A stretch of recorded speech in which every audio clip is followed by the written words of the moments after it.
저를 포함해서 누구나 실수를 하고 싶지 않습니다.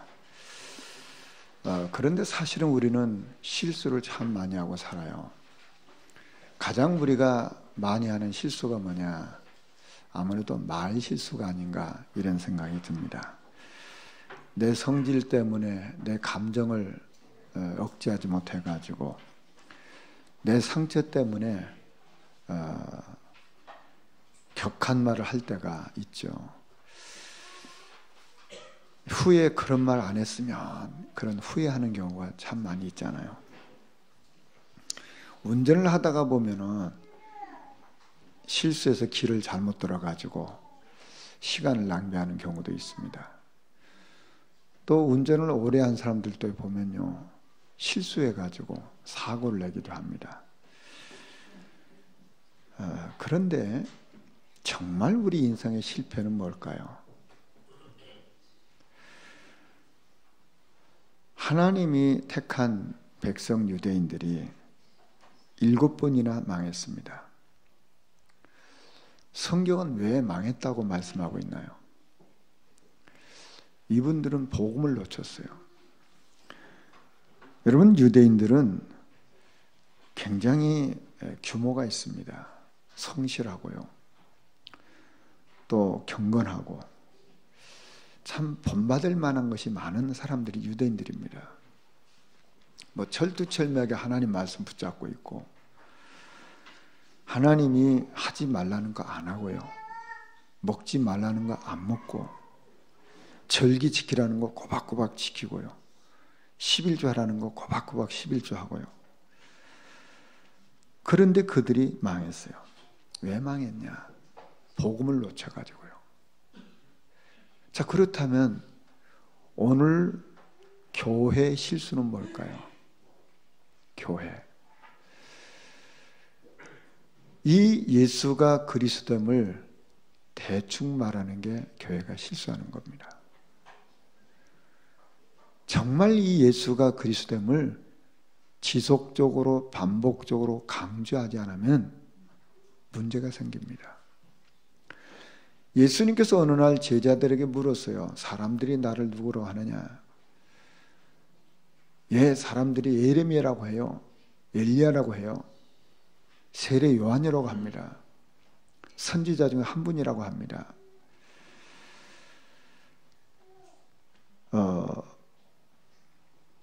이분들이 예수를 믿는다고 하지만은 잘못 알고 있는 거잖아요. 예레미야는 훌륭한 분인데 구원자가 아니거든요. 엘리야는 능력 있는 사람인데 사단을 꺾으신 그리스도가 아니라 그 말이에요.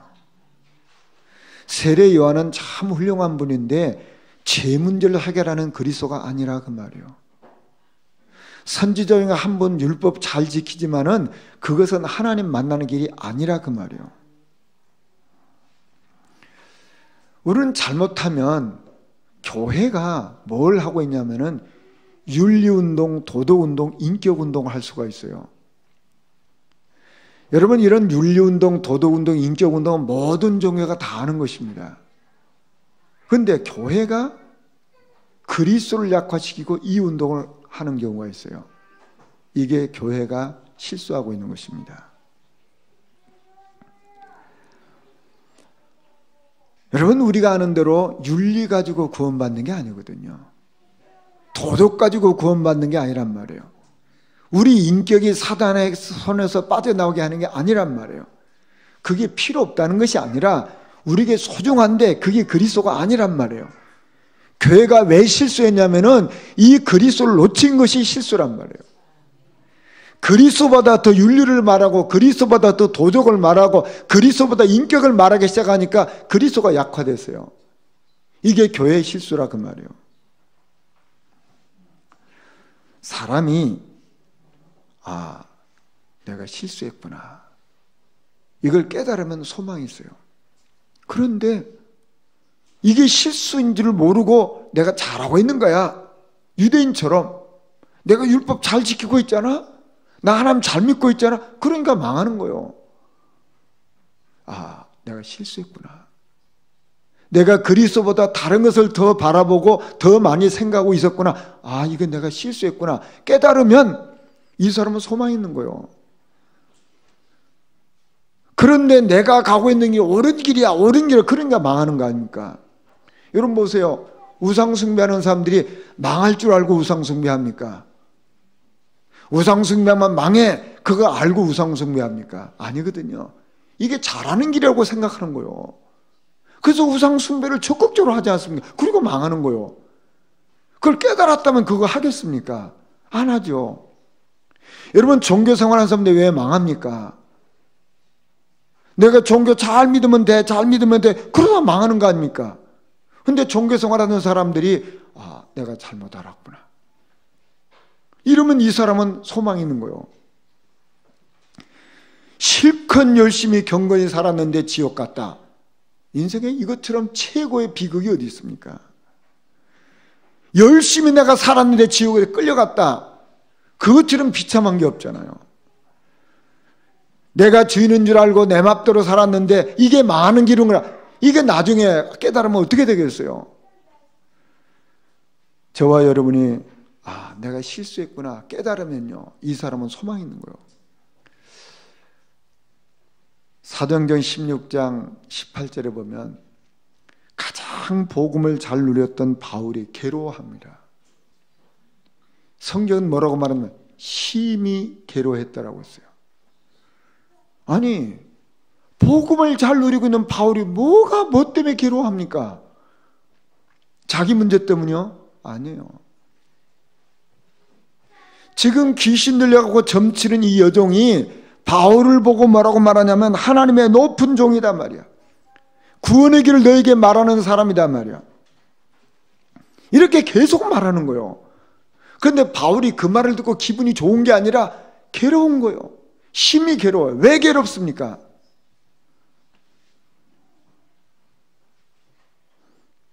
이 점치는 종의 주인은 돈 벌어다 주니까 좋아하잖아요. 아, 저 사람 돈 잘 벌어주니까 얼마나 좋습니까? 그리고 문제 있는 사람이 이 귀신들 점치는 이 사람한테 가서 상담을 하니까 점 쳐주잖아요. 그러니까 아, 내 길에 잘 됐다 행복해 하잖아요. 아니, 주인도 좋아하고 거기 가서 점치는 사람 좋아하는데 왜 바울만 심히 괴로워하냐 그 말이요.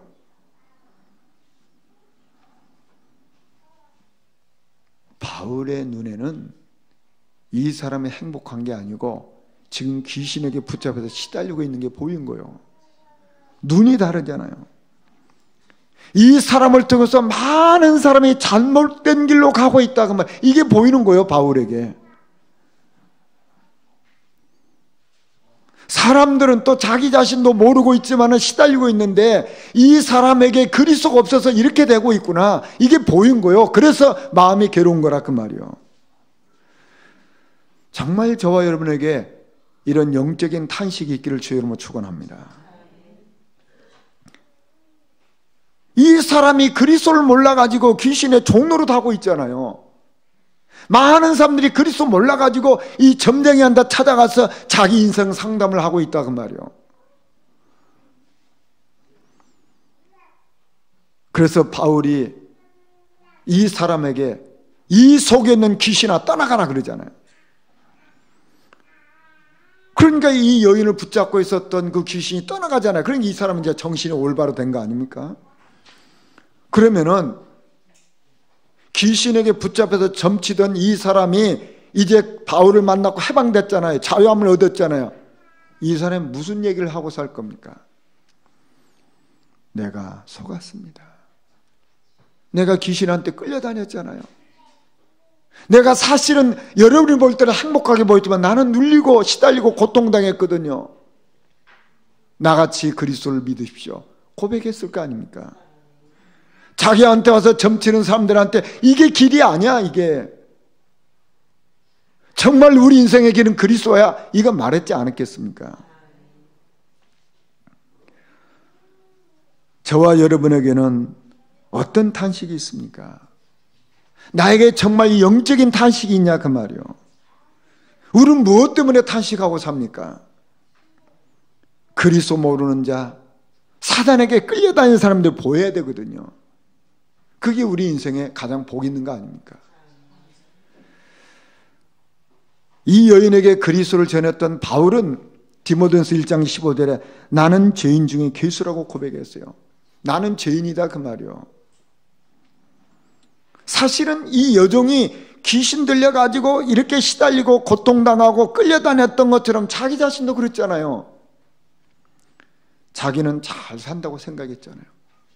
나는 율법 철두철미하게 잘 지키고 있잖아. 나는 경건하게 살고 있잖아.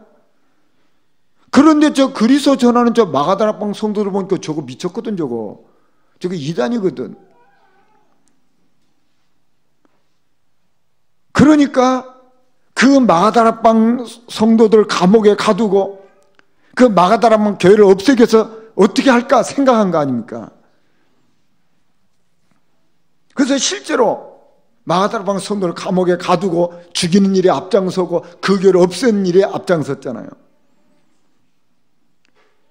이런 자기 과거를 생각해 보니까 이 여종을 갖다 심판하고 정죄할 수가 없는 거예요. 나와 똑같았잖아요. 나는 잘한다고 했는데 복음을 막은 자 아닙니까? 나는 잘한다고 했는데 전도를 막은 자 아니냐 그 말이요. 이 여종처럼요. 자기 자신이 그랬거든요. 이 여종에게 귀신을 쫓아낸 이것 때문에 돈을 벌어다 주는 그 주인에게 고소를 당하는 거예요. 그래서 감옥에 갇혔습니다. 바울이 감옥에 갇혀서 하나님을 찬송하고 감사하고 기도해요. 근데 웬일입니까? 옥문이 열려버리잖아요. 죄수들 묶어놨던 그 쇠살에 다 풀어져 버리는 거예요. 그러니까 간수가 놀래가지고 이거 어떻게 된 거냐 말이야. 난 큰일 났단 말이야. 그러니까 칼을 빼고 자기 몸을 찢어 죽으려고 하잖아요. 그때 바울이 내가 여기 있어요. 다른 사람 다 여기 있으니까 걱정하지 말라고. 그러니까 간수가 바울에게 물어요. 선생들아, 우리가 어떻게 구원 얻겠습니까? 이때 주 예수를 믿어라 그러면 너와 내 집이 구원 얻는다고 말해요.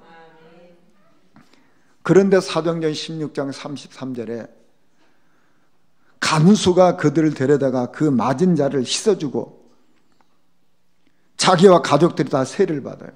그리고 자기 집에 음식을 차려놓고 바울팀을 대접을 합니다. 여러분 이게 뭔지 여러분 잘 한번 보세요. 사도행전 16장 23절에 보면 이 간수가 바울을 많이 친 후에 감옥에 가뒀다고 했어요. 자, 무슨 얘기인지 아십니까? 지금 이 바울이 귀신 들린 여종을 갖다 쫓아내줘서 돈벌이를 막았어요. 그러니까 그 주인이 고소를 한 거 아닙니까? 그래서 이제 감옥에 왔어요. 감옥에 왔는데 요놈은 아주 나쁜 놈이라 간수가 볼 때. 그러니까 많이 쳤어요. 여러분 쳤다는 게 무슨 말인지 아십니까?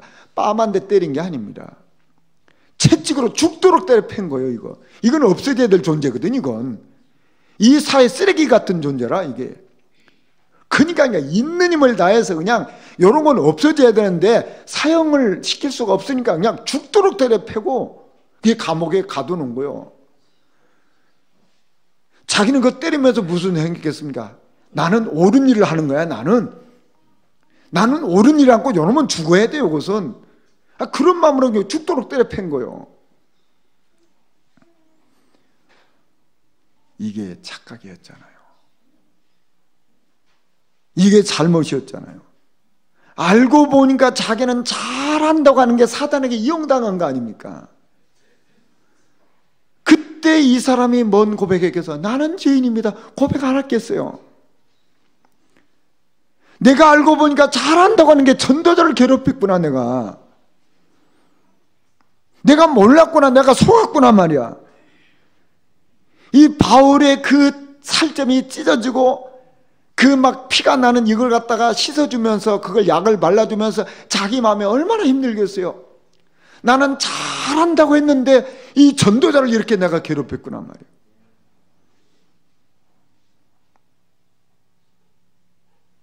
회개하지 않았겠어요?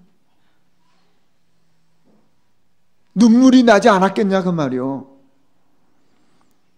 그가 바울에게 음식을 대접합니다. 여러분 이건 식사 한번 대접했다 그런 얘기입니까? 정말 내가 지금 너무너무 내가 잘못하고 사단에게 속아가지고 이용을 당해가지고 전도자를 이렇게 괴롭혔으니 그 아픔이 얼마나 크냐 그 말이에요. 내가 지금 할 수 있는 게 뭐지? 자기가 할 수 있는 일이 식사 대접하는 거예요. 조금이라도 이 전도자를 돕는 것이 자기에게는 너무 기쁜 거 아니겠어요?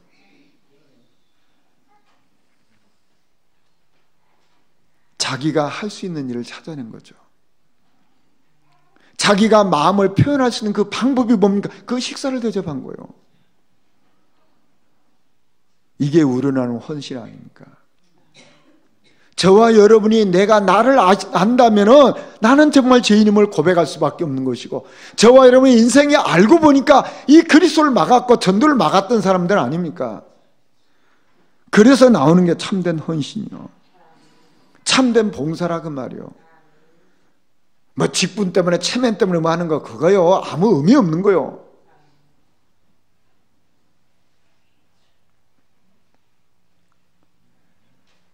저와 여러분에게 정말 참된 영적 깨달음이 회복되기를 주의 이름으로 축원합니다. 이때 나오는 게 우리는 참된 감사요, 참된 헌신이요, 참된 봉사인 거예요. 억지로 하는 거 그 무슨 의미가 있겠어요? 체면 때문에 하는 거 무슨 의미가 있겠냐 그 말이요.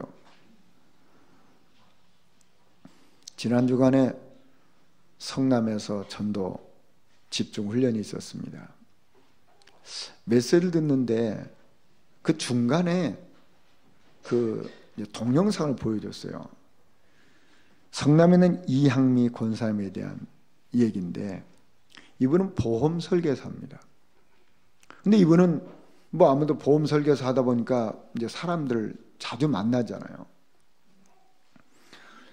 이분은 그 사람을 만나면 보험 들어달라고 말을 하지 않고 이 사람과 대하면서 이분의 영적인 상태가 뭔지를 다 점검을 하는 거예요. 영적인 상태가 다 점검을 해가지고 이 사람한테 어떻게 이 사람을 정말 복음도로 도와줄까, 그렇게 해서 복음으로 도와주는 거예요. 그 일을 하는데 자기 보험업도 훨씬 잘 된대요. 그리고 전도가 되어지는 거예요. 근데 이제 이분을 통해 가지고 복음 받은 사람들이 나와서 감증을 한 거예요. 그러니까 이항미 권사님이 감증하는 게 아니고 이분을 통해서 복음 받은 사람이 나와서 감증을 하는 거예요. 그분들이 지금 교회화 돼가지고 교회 직분자들이 됐어요. 이분들이 감증하는 거예요. 한 분이 무슨 감증하냐면 중년 남자인데, 나는 하나님 은혜가 너무 감사해서 기도하는데 감사 기도밖에 안 나온대요. 너무 감사해서 내가 이 그리스도 몰라가지고 그렇게 고통당했는데 너무너무 감사하다는 거예요. 한 분은 또 무슨 감정을 자기 포럼을 하냐면, 하나님 내가 어떻게 하면 사람을 살릴까요? 내가 알고 보니까 내가 손에 방어하고 이렇게 살았는데 지금도 나 같은 사람인데 어떻게 내가 사람을 살릴까요? 이게 자기 기도 제목이라는 거예요. 이항미 권사님을 통해 가지고 많은 사람이 복음을 받았고 현재 교회에 여러 사람이 다니고 있는 거예요. 그런데 그 복음 받아서 교회 다니는 사람들의 기도 제목이 그런 기도 제목이에요. 참 그거 보면서 참 귀하다 이런 생각이 드는 거예요. 저는 제가 우리 교회인들을 보면서, 여러분 예배 후에 우리 기도조 모임 갖고 기도 그 포럼에서 저한테 주잖아요. 제가 지난주 제가 본 겁니다. 우리 성도들이 써준 거. 렘넌트 위에서 물질과 시간과 몸 모두 하나님께 드리게 하옵소서. 이게 우리 교인의 기도 제목이요. 항상 믿음의 말, 축복의 말을 하게 하옵소서. 이게 우리 교인의 기도 제목이요. 하나님의 필요로 하신 일에 필요한 일을 하면서 영적인 소통을 하고 하나님의 절대 목표를 누리는 사람으로 증인의 삶을 살게 해 주옵소서. 이게 좀 우리 교인의 기도 제목이요. 하나님, 나를 통해서 주변에 살아나고 힘을 주는 사람이 되겠어요. 이게 지금 기도라니까. 어떤 사람은 나를 위한 기도 많이 했는데 이제는 중보 기도를 많이 해야 되겠어요. 내 후배들이 잘못하는 일이 있는데 옛날에는 책망하고 혼냈는데 저 사람이 그럴 수밖에 없지. 내가 중보기도, 내가 기도의 배경이 돼야지. 이런 기도를 하고 있다니까요. 저는 이런 걸 보면서 우리 성도들이 정말 복음을 누리고 있구나. 행복해지는 게 있죠. 저와 여러분이 이 땅에 살아가면서 정말 하나님이 기뻐하시는 일을 한다? 그것처럼 복이 있는 게 없어요. 그렇지 않습니까? 내 인생이 뭐 대단한 일을 합니까?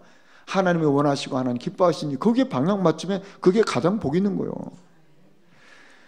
오늘 성경에 보면 하나님이 자기 형상, 하나님의 형상대로 우리를 창조하셨다고 하셨어요. 이 말은 하나님 닮은 자로 우리를 만드셨단 말이에요. 하나님과 교제할 수 있는 자로 우리를 지으셨다 그 말이에요. 그게 뭡니까? 그게 나의 영적 정체성이요. 여러분, 우리가 이 사회를 살아가면서 보세요. 사람들이 나를 평가합니다. 또 나도 남을 평가해요. 그런데 그 평가 때문에 어떨 때는 낙심하고 어떨 때는 우쭐해지고 그래요. 좀 좋은 평가 좀 우쭐해지고 나를 이렇게 안 좋게 평가하고 낙심하고, 그게 우리 인간 아닙니까?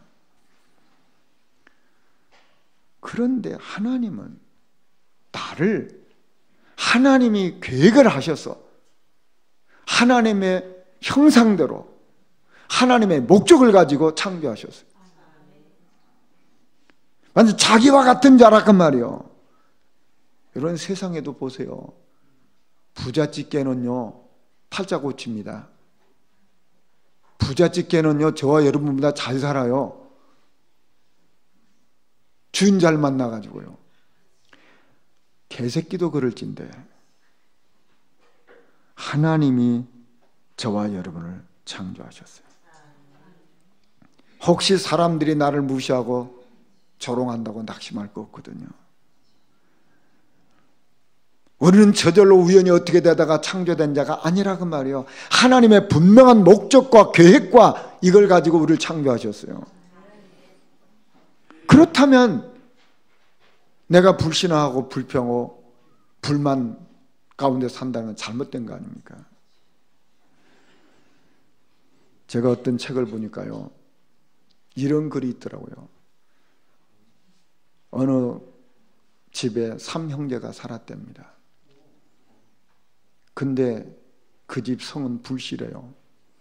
첫째 형은 불신앙, 둘째 아들은 불평, 셋째 아들은 불만. 불신앙과 불평과 불만이 셋이 살았더래요.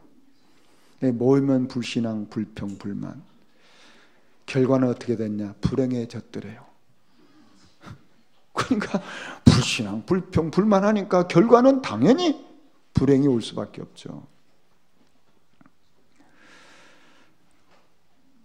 우리는 하나님의 형상대로 창조된 영적으로 존귀한 자거든요. 이걸 놓쳐버리면은 나도 모르게 불신하고 불평하고 불만 가운데 사는 거예요. 그래서 불행한 인생을 사는 거예요. 아깝잖아요, 인생이. 하나님은 우리 인간을 창조하실 때 남자와 여자로 창조하셨어요. 이 땅에 슬픈 일이 뭔지 아십니까? 남자가 여자가 되려고 하는 거예요. 또 여자가 남자가 되려고 해요. 그게 세상의 슬픈 일이요. 하나님이 남자로 창조하셔 여자로 창조했는데 창조 원리를 벗어나가지고 남자가 여자가 되려고 노력을 하고요. 또 여자가 남자가 되려고 노력한다니까. 그리고 또 하나 슬픈 일이 뭔지 아십니까? 남자가 더 위야, 여자가 더 위야, 또 그런 그거 하고 있는 거예요. 그 창조 원리에 어긋난 겁니다. 하나님은 남자와 여자를 동등하게 평등하게 창조하셨어요. 성경 그렇게 말씀해, 남자와 여자로 창조하셨다고 했어요. 이 땅을 정복하고 다스리는 축복을 남자와 여자로 똑같이 주셨어요. 그런데 남자와 여자로 다르게 창조하셨단 말이에요. 이게 하나님의 창조 원리예요. 여러분 보시죠. 아이를 낳게 하는 자는 남자예요. 남자에게만 그걸 줬어요. 여자들끼리 아무리 모여 살아보세요. 애가 생깁니까? 아무리 똑똑하고 예쁘고 잘났고 뭐 별의별 짓을 다 해도 아이를 못 가져요. 하나님이 남자를 통해서 아이를 갖게 했어요. 그게 하나님 창조 원리예요. 또 남자들끼리 아무리 모여서 살아보세요. 잉태가 됩니까? 출생이 됩니까? 그건 여자에게만 주신 축복이란 말이에요. 이게 대치될 수가 없는 거예요. 하나님이 남자와 여자로 동등하게 평등하게 창조하셨고 역할을 다르게 만드셨어요. 그런데 그걸 자꾸만 어기려고 하는 게 창조 원리를 어기려고, 그게 지금 세상의 문제 아닙니까? 그리고 하나님은 우리 인간에게 먹을거리까지 주셨어요. 식물을 주셨다 그 말이에요. 그 말은 무슨 말인지 아십니까? 하나님은 우리 육신을 무시하지 않아요. 우리 육신이 살아가야 되잖아요. 육신이 살아갈 수 있도록 하나님이 육신을 유지할 수 있는 이 먹을 것까지 하나님 다 주셨어요. 왜 그렇습니까? 우리 육체 속에 하나님의 영혼이 담겨 있는 거예요. 고린도서 3장 16절에 너희 안에 하나님의 성령이 계신 거 알지 못하냐? 너희는 하나님의 성전이라고 했어요. 그래서 하나님은 우리의 삶의 규모도 무시하지 않아요. 그래서 방탕하고 타락한 것은 잘못된 거예요. 그렇지 않습니까? 그리고 하나님은 이 땅을 다 창조하시고 특별히 남자와 여자를 보시고 심히 보시기에 좋았다라고 했어요. 자, 그러니까 보시기에 좋았다는 말은 무슨 말입니까? 다 질서 있게 조화롭게 됐다 그 말이에요. 여러분 보시죠. 가정에서 아버지가 아버지 자리에서 아버지 역할을 하는 게 아름다운 겁니다. 엄마가 가정에서 엄마의 자리에서 엄마의 역할을 잘 감당해, 그게 아름다운 거예요. 그게 조화로운 거 아닙니까? 하나님의 자녀가 하나님 앞에 예배드리면서 사는 게 그게 아름다운 거예요. 그게 하나님의 창조 질서란 말이에요. 교회 안에서 하나님이 세운 중직자가 중직자의 사명을 알고 중직자의 일을 잘 감당하는, 그게 아름다운 거예요. 학생이 학교에 가서 성실하게 공부하는 게 그게 아름다운 거 아닙니까? 근데 학생이 학교도 안 가고 빈둥빈둥거리고 공부도 안 하고 이상한 짓만 하면 그거 보기 흉한 거거든. 자기는 게 멋이라고 착각한 게 착각이요. 그거 어느 세상에 어느 사람도 그거 다 싫어합니다.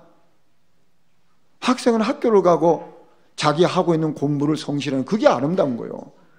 공부는 안 하고 뭐 머리를 이상하게 하고 코를 이상하게 하고 뭐 손을 그거 다 잘못된 거예요. 그거.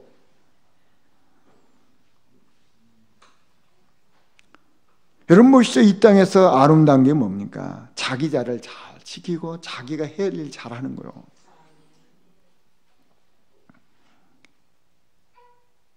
여러분 창조 원리가 그렇지 않습니까? 새는 공중에 날아다닐 때 행복한 것이고, 나무는 나무 뿌리가 땅속에 있을 때 행복한 것이고, 물고기는 물속에 있을 때 행복하지 않습니까? 사람은 하나님 안에 있을 때 행복한 거잖아요. 근데 새는 공중을 떠난 적이 없고, 나무 뿌리는 땅을 떠난 적이 없고, 물고기는 물속을 떠난 적이 없는데 유독 사람만 하나님 떠났다고 했어요. 그게 뭡니까? 창조 질서에 어긋났다 그 말이에요. 그게 바로 죄예요. 그게 죄가 뭐냐? 창조 질서 어기는 게 죄예요. 이번 주간이 고난 주간입니다.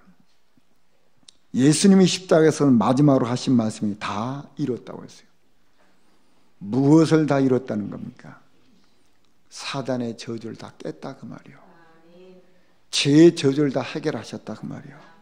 시편 124편 7절에 우리 영혼이 사냥꾼의 올무에서 벗어난 새같이 되었나니 올무가 끊어짐으로 우리가 벗어났도다. 이 올무가 끊어졌다 그 말이에요. 이게 다 이룬 거예요. 어떤 올무입니까? 마귀의 올무. 하나님의 아들이 오신 것은 마귀를 멸하러 오셨단 말이에요. 그 마귀의 올무를 끊어버렸어요. 예수님이 왜 오셨습니까? 우리가 아직 죄인 됐을 때 그리스도께서 십자가 못 박혀 죽으심으로 자기의 사랑을 확증하셨단 말이에요. 죄의 올무를 꺾어버렸어요. 저와 여러분의 과거 그리스도 안에 자는 새로운 피조물이라 보라 새 것이 됐다고 했어요. 이전 것은 지나갔다고 했어요. 과거의 올물 다 꺾어버렸어요. 저와 여러분에게 어떤 올무가 있나요? 상처? 이거 그리스도께서 깨끗하게 꺾었어요. 가난? 이 올무 그리스도께서 십자가에서 해결하셨단 말이에요. 영적 대물림? 이 올무 꺾어버렸어요. 악습 올무 꺾어버렸어요. 저주 올무 꺾어버렸다 그 말이요. 마태복음 11장 28절에 수고하는 자들아 수고하고 무거운 짐을 다 내게로 와 내가 널 쉬게 하겠다 그랬거든요. 이 문제 해결하셨다 그 말이요. 여러분 사단 앞에 선포하세요. 나를 지금까지 얽매였던 모든 얼무 그리스도 다 끝냈다 선포하세요. 저와 여러분 자신에게 믿음으로 고백하세요. 요한복음 8장 32절에 진리를 알지니 진리가 너희를 자유케 하리라. 그 진리 대신 그리스도께서 저와 여러분을 자유케 하셨단 말이에요. 여러분 복음성가 중에 이런 복음성가 있어요. 오자유 오자유 나는 자유하리라. 비록 얽매였으나 나는 이제 돌아가리. 자유 주시는 내 주님께 그리스도께서 저와 여러분을 자유케 하셨어요. 진리를 알지니 진리가 너희를 자유케 하리라. 아멘으로 받으세요. 사단 앞에 선포하세요. 믿음으로 고백하세요. 다 이뤘다고 했어요. 정말 불신앙의 올무 꺾어버려야 되거든요. 불순종의 올무 꺾어버려야 돼요. 왜 그렇습니까? 사망에서 생명을 옮겨졌다 그 말이요. 흑암의 나라에서 사랑의 아들을 옮겨졌다 그 말이요. 그래서 바울은 디모데전서 3장 7절에 마귀의 올무에 빠질까 염려하라고 했어요. 그리스도께서 십자가에서 다 꺾으셨는데 다 이루셨는데 또 그 마귀의 올무에 또 들어가는 거예요. 또 그 저주 올무에 또 들어가는 거예요. 또 영적 대물림 속에 들어가는 거예요. 그게 얼마나 안타깝습니까? 다 끝냈는데요. 따라하십시오. 다 끝냈다. 사단아 다 끝냈다. 저와는 이 고백하시길 바랍니다. 사단 앞에 선포하세요. 믿음으로 고백하세요. 주님이 다 이뤘다고 했지 않습니까? 주님이 다 이뤘는데 뭘 자꾸만 똑같이 끄집어냅니까? 그래서 바울이 말하는 거예요. 마귀의 올무에 빠질까 염려하란 말이야. 다 끝냈는데 그거 또 끄집어내고 또 끄집어내고 그 상처 다 끝냈는데 또 그 상처 또 끄집어내고 또 끄집어내고 5년 전 거 끄집어내고 10년 전 거 또 끄집어내고 15년 전 거 끄집어내고 어제 것도 끄집어내고 그 무슨 짐인지 모르겠어요. 사단에게 속아가지고요. 다 끝냈거든요. 다 이뤘다고 그랬거든요. 그런데 우리가 연약하기 때문에 그리스도 매일매일 붙잡아야 돼요. 오늘 찬송가 540장 저는 불렀습니다. 여러분 그 후렴을 보세요. 찬송가 540장 펴보세요. 내가 매일 십자가 앞에 더 가까이 가오니 그새 저의 흘린 보배 비로소 나를 정케 하소서. 우리는 매일 밥 먹고 삽니다. 우리는 매일 잠을 잡니다. 우리는 매일 무언가 일을 합니다. 그런데 정작 우리에게 가장 중요한 게 뭘까요? 저와 여러분에게는 오늘도 말씀을 통해서 위로를 받으셔야 합니다. 오늘도 저와 여러분은 이 말씀을 통해서 영적 힘이 필요합니다. 오늘도 우리는 이 말씀을 통해서 그리스도의 그 사랑이 필요하다 그 말이요. 오늘도 우리는 이 그리스도의 말씀을 통해서 치유를 받아야 된다 그 말이요. 시편 110편 164편에 다윗은 하루에 7번씩 찬양했다고 했어요. 이게 무슨 말입니까? 매일매일 나는 이 찬양 속에 이 힘을 얻고 있다 그 말이잖아요. 나는 매일같이 새벽마다 밤마다 기도했다고 해서 다윗의 고백입니다. 초대교회 성도는 날마다 모였어요. 여러분 보시죠. 내가 나를 보면 실망할 수밖에 없어요. 내가 나를 보면 낙심할 수밖에 없다 그 말이에요. 그러면요, 내가 날마다 실망하고 내가 날마다 낙심하면 어떻게 되겠습니까? 내가 날마다 이상한 생각을 하면 어떻게 되겠냐 그 말이요. 그런데 내가 날마다 말씀을 통해서 힘을 얻고, 또 말씀을 통해서 은혜를 받고, 말씀을 통해서 또 위로를 받고, 말씀을 통해서 내가 참된 소망을 가지면 어떻게 되겠냐 그 말이요. 결과가 어떻게 되겠어요? 늘 낙심하고 늘 실망하면 불신앙에 사로잡히고 불만하고 불평하고, 그러다 불행으로 가버리는 거예요.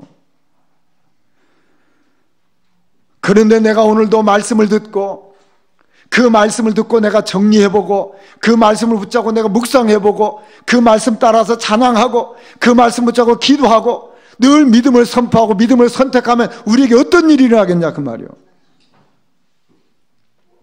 반드시 하나님 역사가 일어나는 거예요. 우리는 매일 일하러 가잖아요. 매일 학생들 학교 가잖아요. 그게 그냥 삶 아닙니까? 그게 특별한 게 아니고 당연한 거 아닙니까? 우리 신앙생활을 특별하게 해야 됩니까? 아니에요. 당연한 것만 하시면 돼요. 오늘도 나는 말씀 들어야 사는 겁니다. 오늘도 우리는 말씀을 통해서 힘을 얻어야 사는 거예요. 오늘도 우리는 말씀을 통해서 그리스도 사랑을 다시 확인해야 사는 거예요. 우리는 그 말씀을 통해서 또다시 위로를, 소망을 가져야만 사는 거라 그 말이에요. 분명히 그리스도께서 십자가에서 다 이루셨는데 나도 모르게 내 과거 때문에 또 넘어지잖아요. 그렇기 때문에 우리는 말씀을 붙잡아야 돼요. 그래서 우리는 매일매일 새로운 말씀을 드려야 되는 거예요. 매일매일 우리는 새로운 은혜를 받아야 되는 거예요.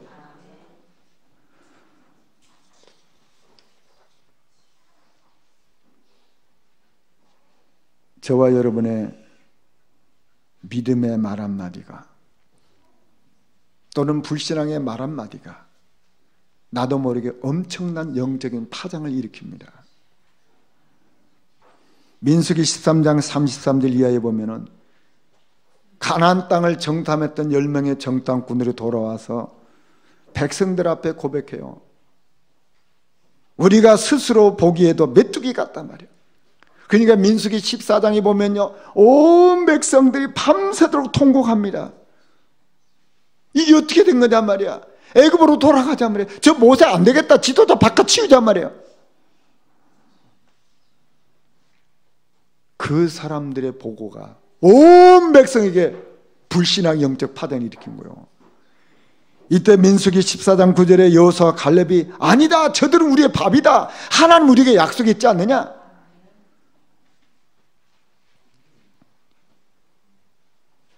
그러면 그 불신앙의 영적 파장을 일으킨 사람들, 그 믿음의 영적 파장을 일으킨 사람들 미래가 어떻게 됐을까요? 성경이 우리에게 증거하고 있잖아요. 우리의 말 한마디가 이런 엄청난 영적 파장을 일으키는 것이 사실이라면 우리는 어떻게 살아야 될까? 분명한 답이 나오잖아요. 남을 비판하고 정죄하고 조롱하는 말 한마디가 그 사람의 영혼을 죽일 수 있어요. 내가 조금 사람을 세워주고 믿음을 불일으키는 그 말 한마디 때문에 그 인생이 살아난다 그 말이요.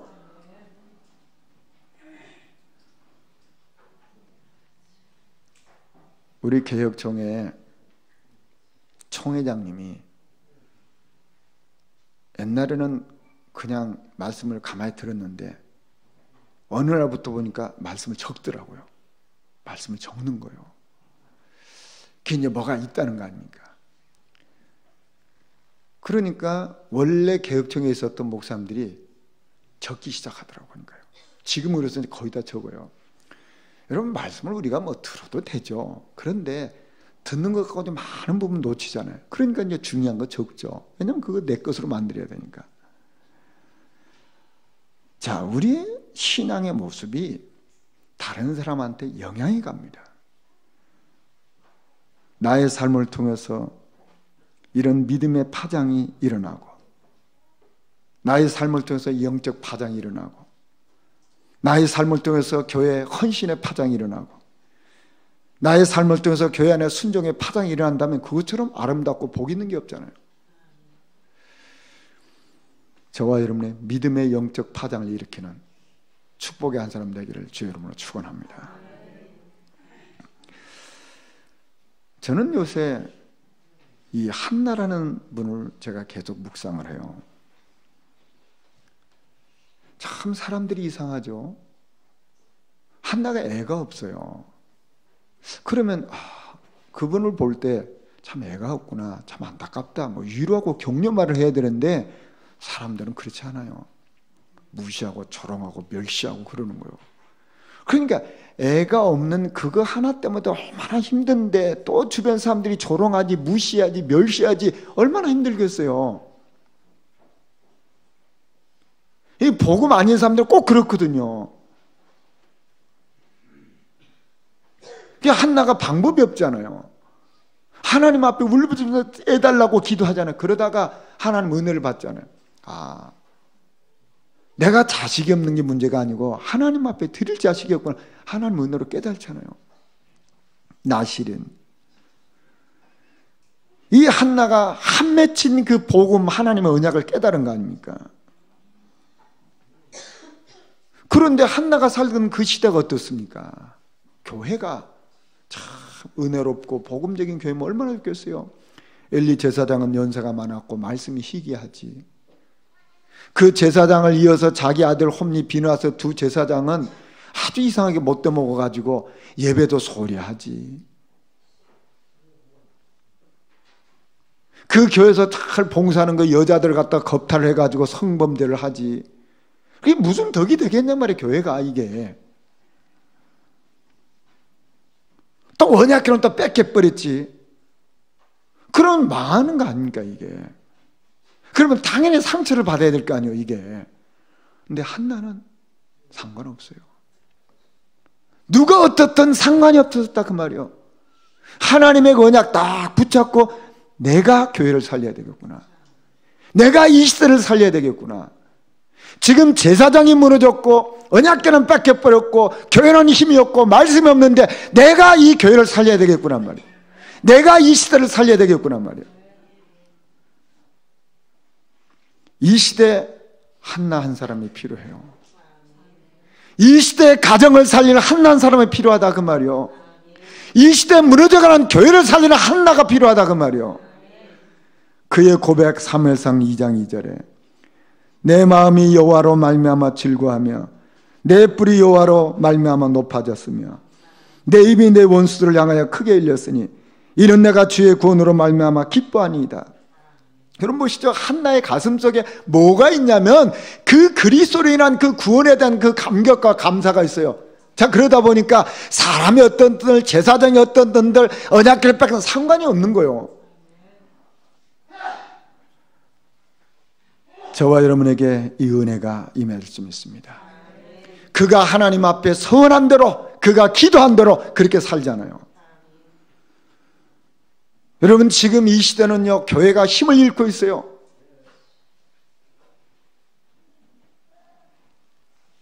복음이 너무너무 땅에 떨어져 있다 그 말이요.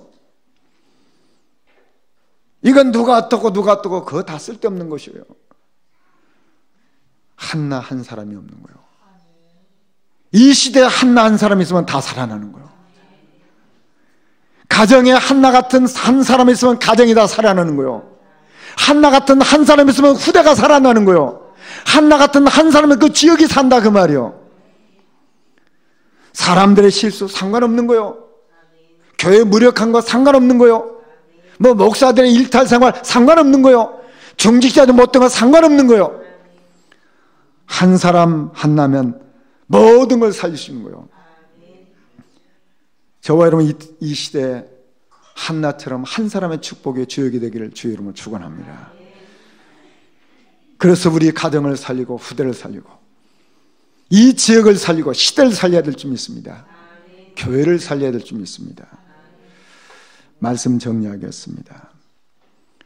우리는 뭐 때문에 괴로워할까요? 시달리는 사람, 어려운 사람, 그리스도가 필요하잖아요. 우리의 영적인 단식, 바울의 단식이 우리의 단식이 될 줄 믿습니다. 하나님은 우리를 자기의 형상대로 창조한 소중한 자예요. 그래서 우리는 창조 질서 안에 조화를 이루는 사람으로 쓰임받는 거예요. 저와 여러분은 우리 주님이 십자가에서 다 해결하셨거든요. 올무 끝났어요. 자꾸만 나를 또다시 올무에 얽어매려고 하는데 우리는 날마다 그리스도 십자가 앞에 나가는 거예요.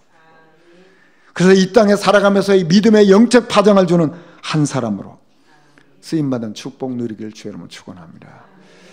말씀 생각하시면서 우리 1분 기도하시겠습니다. 하나님을 찬양.